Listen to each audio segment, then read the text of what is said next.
Hello students, आज हम पढ़ेंगे पेज नंबर 45 पर सिटीज़ इन मेसोपोटामियन कल्चर। जो मेसोपोटामियन कल्चर था उसके अंदर शहर कैसे थे। ठीक है, अब यहाँ पर एक थोड़ी सी स्टोरी दी गई है पैराग्राफ के अंदर इस वाले।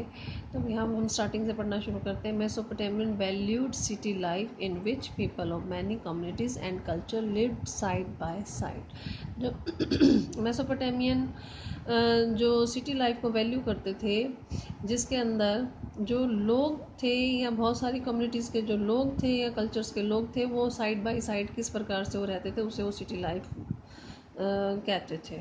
After cities were destroyed in the war, जब शहर ख़त्म हो गए लड़ाइयों में, दे रिकॉल्ड दैम इन पोइट्री, उन्होंने उसको पोइट्री में याद रखा उन शहरों को। तो अब यहाँ पर भी एक थोड़ा सा स्टोरी टाइप ही बताया गया है पोइट्री में, उसकी थोड़ी स्टोरी है। द मोस्ट पोइग्नेंट रिमाइंडर होगा, एक दिल को छूने वाली जो याद है, वो हमारे लिए क्या है, जो मेसोपोटामियन प्राइड रही है उस समय की शहरों के किस प्रकार से एंड हुए थे। गिल्गामेश एपिक, जो काव्य मिले हैं गिल्गामेश के, उसके अंदर लिखा गया है। Which was written on 12 tablet, जिनको कि 12 टैबलेट्स के ऊपर लिखा गया है। गिल्गामेश क्या कहते हैं इसके अंदर, said to have ruled the city of Uruk के मतलब कि रूल करते थे। Some time after Enmerkar के कुछ समय के बाद, a great hero who subdued people far and wide, बहुत दूर दूर तक लोगों को उसने अपने अधीन रखा हुआ था। ही गॉट अ शॉक, उसको सबसे ज़्यादा मतलब कि शौक कब लगा, when his heroic friend died, जब उसका एक हीरोइक दोस्त जो था वो मर गया था। He then set out to find the secrets of immortality, तब उसके बाद उसने जो रहस्य है अमरत्व का, मतलब अमर रहने का रहस्य, उसको जानने की कोशिश की। Crossing the waters that surround the world, जो पानी था वर्ल्ड के चारों तरफ, उसको उसने क्रॉस किया। After a heroic attempt Gilgamesh failed, बहुत ये इस तरह का अटैम्प्ट करने के बाद, मेहनत करने के बाद भी जो गिल्गामेश था वो फेल हो गया था और वापस उरुक आ गया। There he consoled himself by walking around the city wall, जो सिटी की दीवार थी उसके साथ चलते चलते क्या था, वो अपने आप को कंसोल कर रहा था, सांत्वना दे रहा था। बैक एंड फोर्थ, आगे पीछे वो चल रहा था। एंड एडमायर, और क्या देखने की कोशिश कर रहा था या क्या देख रहा था वो, the foundation of made of fire brick, जो नींव बनाई गई थी उन दीवारों की, जो पका कर ईंटों को बनाई गई थी। That he had put in to play, जो कि वहाँ पर उसने उस जगह पर नींव रखी थी दीवारों की, उस नींव को वो देख रहा था। It is on the city wall of Uruk, city की जो दीवार थी उरुक की वहाँ पर था। Does not say that even दो Uruk that the long tale of heroism and endeavor fizzled out। अब उसने क्या देखा कि एक जो लंबी कहानी रही है उसके, जो हीरोइज्म था उसका, जो उसकी महानता का, हीरोइज्म का उसका, एंड एंडेवर फिजल्ड आउट, और उसने बहुत ही उम्मीद के साथ उन सब चीज़ों को उसने देखा। मतलब उसको एक सच्चाई की जो थी ना, वो सच्चाई जो थी वो उसको रियलाइज यहाँ पर होनी शुरू हो गई देखकर उसको। Gilgamesh does not say that even though he will die his son will outlive him as a tribal hero would have done, जैसा कि ट्राइबल हीरो मोस्टली क्या कहते हैं कि वो मर जाएगा लेकिन उसके जो सन है वो हमेशा यहाँ पर, उसके बाद आगे उसके बच्चे यहाँ पर जीवित रहेंगे, ऐसा उसने कुछ नहीं कहा। He take consolation in the city that his people had built, अब उसे सांत्वना कहाँ से मिली, उसी शहर से मिली जिसको कि वहाँ के लोगों ने उसके लिए, वहाँ के लोगों ने जिस शहर को बनाया था वहीं से उसको कंसोलेशन जो थी, सांत्वना जो थी मिली। एक स्टोरी सी है ये, छोटी सी, पढ़ना हो पढ़ लेना, ठीक है। और अब जो मेन इंपॉर्टेंट टॉपिक आपका ये वाला है, the legacy of writing. Legacy क्या मतलब, राइटिंग की क्या क्या देन रही है या क्या क्या महानता रही है, क्या क्या उसका बेनिफिट रहा है, उसका फ़ायदा क्या रहा है, ठीक है। तो अब सबसे पहले यहाँ पर पढ़ते हैं, while moving narrative can be transmitted hourly. पहले जो लेखक थे क्या होता था कि ऑरली काम करते थे, और जब तक लिखना शुरू नहीं हुआ था। Science requires written text, science को क्या थी, लिखने की ज़रूरत थी। And generations of scholar can read, और जो स्कॉलर्स थे वो पढ़ सकते थे उन चीज़ों को। एंड बिल्ट अपॉन, और उनको बना भी सकते थे। Perhaps the greatest legacy of the Mesopotamia to the world is its, अब मेसोपोटामिया की जो लीगेसी रही है, जो देन रही है, जो महानता रही है, वो क्या रही है इसके। एक तो टाइम रिकॉर्डिंग, टाइम रिकॉर्डिंग होता है जो इसने टाइम को काउंट करना शुरू कर दिया था, काल गणना करनी शुरू कर दी थी, ठीक है। और मैथमेटिक्स, इन दो चीज़ों में मेसोपोटामिया की बहुत ही ज़्यादा जो उस समय पकड़ रही है, आगे थे सबसे।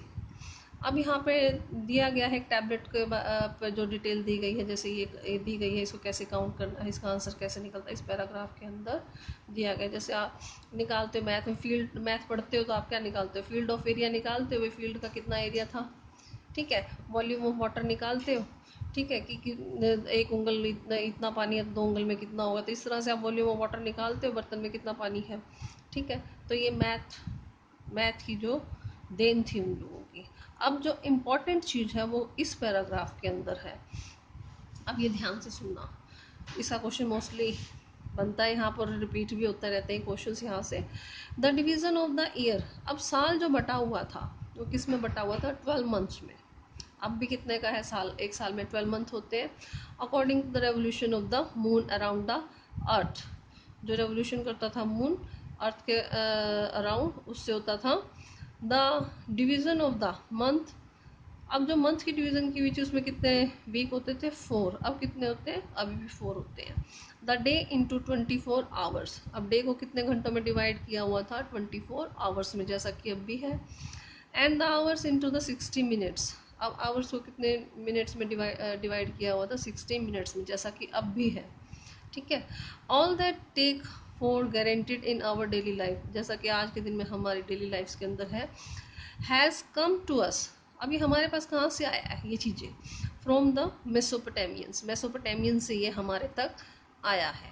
These time divisions were adopted by the successor of Alexander's, जो सक्सेसर थे अलेक्जेंडर्स के, उन्होंने भी इस टाइम डिवीज़न को अडॉप्ट किया था।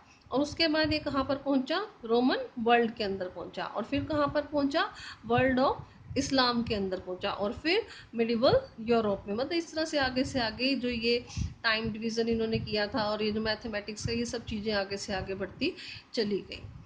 What ever solar and lunar eclipses, जो सूर्य ग्रहण या चंद्र ग्रहण होता था उसे भी ऑब्जर्व किया जाता था।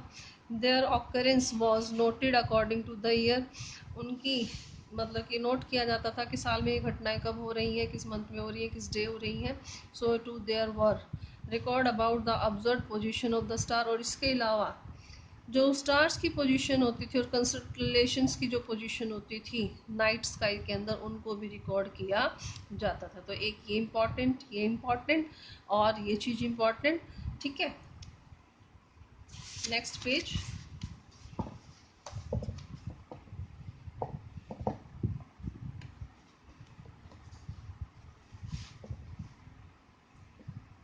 अब यहाँ पर क्या बताया गया है, none of these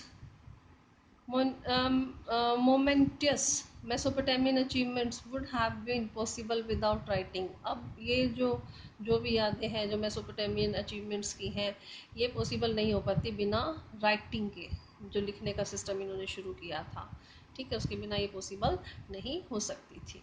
the urban institution of schools, और एक तो राइटिंग, दूसरा जो उस समय अर्बन इंस्टीट्यूशंस बन गए थे स्कूल्स के, उनके बिना ये पॉसिबल नहीं था। Where students read where students read and copied earlier written tablets, अब स्कूल्स के अंदर क्या होता है कि स्टूडेंट्स इनको पढ़ते थे, ठीक है, और उसके बाद इनको कॉपी करते थे, और जो भी ये लिखी हुई टैबलेट्स होती थी उनको। And where some boys were train to become not record keeper, जहाँ पे बॉयज़ को सिर्फ रिकॉर्ड कीपर बनने के लिए ट्रेनिंग नहीं दी जाती थी कि एडमिनिस्ट्रेशन में जाके वो सिर्फ क्लर्क बने या रिकॉर्ड कीपर बने, बट इंटेलेक्चुअल, बल्कि विद्वान बने, who could build on the work of their predecessor, जो कि पहले से काम किया गया है उसके ऊपर और ज़्यादा आगे काम वो करे। इंटेलेक्चुअल बनने की ट्रेनिंग जो है वो दी जाती थी। वी वुड बी मिस्टेकन, हम गलती करेंगे if we think that the preoccupation with the urban world of Mesopotamia is a modern phenomena. Let us look finally.